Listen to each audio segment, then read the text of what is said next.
Third के बाद 3 habit हम लोगों ने देख लिया और मेरे को तीनों की तीनों हैबिट्स बहुत पावरफुल लगी है। हमने बहुत जगह पे पढ़ी हुई है ये चीजें, बट वापस से जब एक बार ऐसा ही कोई रिमाइंडर आ जाता है ना, तब मेरे को ऐसे लगता है कि बहुत डीपली वापस से हिट करता है यार वो। So it is good. A reminder, small reminder. It is always so handy.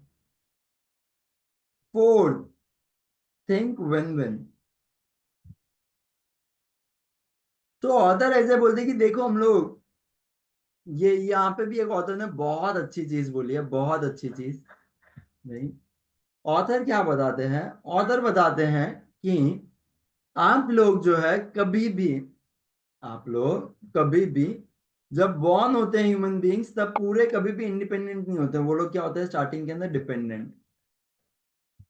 ये होता है हमारा फर्स्ट लेवल। फिर धीरे धीरे हमें पढ़ा लिखा के बड़ा किया जाता है और हम सबकी एक एस्पायरेशन होती है that we want to be independent. Aspiration. This is second level of freedom. First level of freedom, आप डिपेंडेंट हो, कोई फ्रीडम नहीं है। Second level of freedom, you are independent, right. आप कर सकते हो, आप खुद से अर्न कर रहे हो, आप खुद से सारी चीजें कर रहे हो, wow, it is going good, right. Author बोलते हैं ये भी इतना इफेक्टिव नहीं है। क्यों? क्योंकि आप कितने भी इंडिपेंडेंट हो जाओ, आप ट्रूली कभी पूरे इंडिपेंडेंट बन ही नहीं पाओगे। ट्रूली कभी भी पूरे इंडिपेंडेंट नहीं बन पाओगे। तो उसके लिए क्या करना चाहिए? Now the author has let down a very wonderful word which I love the most, that is interdependent. What do we mean by interdependent? I am depending on you, you are depending on me. This is a level of mutual trust, respect, and sharing and caring. ये level है interdependent, right. सो author ऐसे बोलते हैं कि जब आप लोग, क्योंकि आप खुद, हम लोग अगर रियलाइज करें, आज हमारे घर पे बैठे बैठे जो सारी चीजें हो जाती है, राइट, दूध, पानी, plumbing, roads, everything that we have, from food to clothing, everything. Somebody is doing it there. There is no magic stick in the real world. Somebody out there is taking care of you. And the work that you do is taking care of someone. So we all are interdependent. अब अगर मैं interdependent हुई हूं, मेरे को किसी के साथ काम करना ही पड़ रहा है, how should my thoughts be? मेरे थॉट्स ऐसे होने चाहिए कि यार विन विन, मेरा भी भला हो, उसका भी भला हो। क्योंकि ऑथर बताते हैं 4 तरीके के यहाँ पे पॉसिबिलिटीज होती है। लूज लूज, सबसे पहले इस पे बात करते हैं। क्या कोई भी लूज लूज सोचेगा?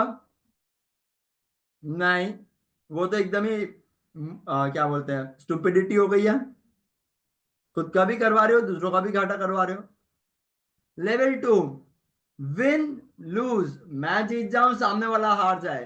आपको लगता है आप आगे तक बढ़ पाओगे? लोगों को समझ नहीं आएगा कि आप उन्हें हरा रहे हो। Who likes to lose? Does any one of you likes to lose? No. People will recognise that आप उन्हें हरा रहे हो and they will never ever love you. Third level, lose and win. आप हार रहे हो, लोगों को जिता रहे हो। कितने टाइम तक सस्टेन कर पाओगे? यस, आंचल आप कुछ बोल रहे थे। मैं बोल रही थी ये सिर्फ प्यार में होता है या फिर पेरेंट्स करते हैं कि कोई नहीं, कॉम्प्रोमाइज बोलेंगे इस चीज को। वहां पे भी हम लोग विन विन क्यों नहीं सोचते हैं? क्यों कॉम्प्रोमाइज करें वैसे? Loose win. अगर सच्ची में ही प्यार था, आपने कोई भी चीज की, वो प्यार मिल गया, तो क्या आपकी विन नहीं हुई? Right, I believe in love there are no sacrifices, there are only beautiful gestures.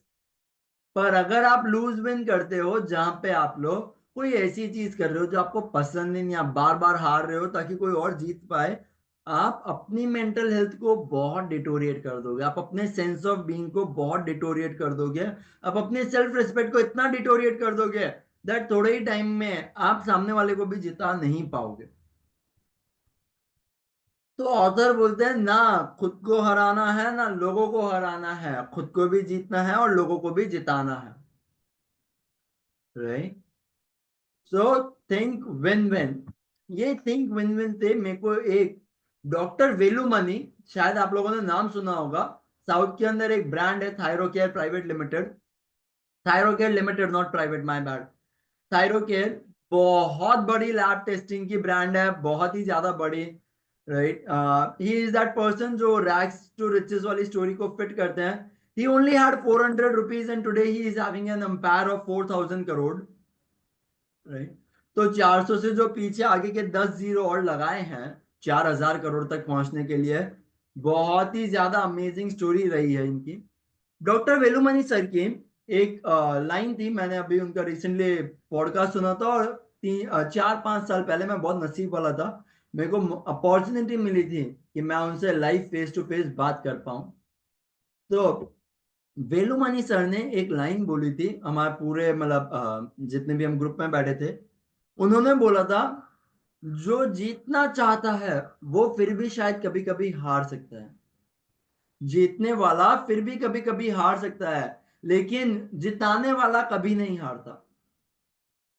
और ये बहुत पावरफुल लाइन थी, उस दिन भी मेरे को इतनी ही प्यारी लगी और आज भी मेरे को इतनी ही प्यारी लग रही है, कि जो जीतना चाहता है वो फिर भी शायद कभी कभी हार जाएगा, लेकिन जो जिताना ही चाहता है वो कभी नहीं हारेगा, राइट। तो ये एक और बहुत ही प्यारी स्ट्रैटेजी, एंड आई गेस तो शायद इसके साथ थिंक विन विन का कंसेप्ट हम लोग और अच्छे से समझ पाए।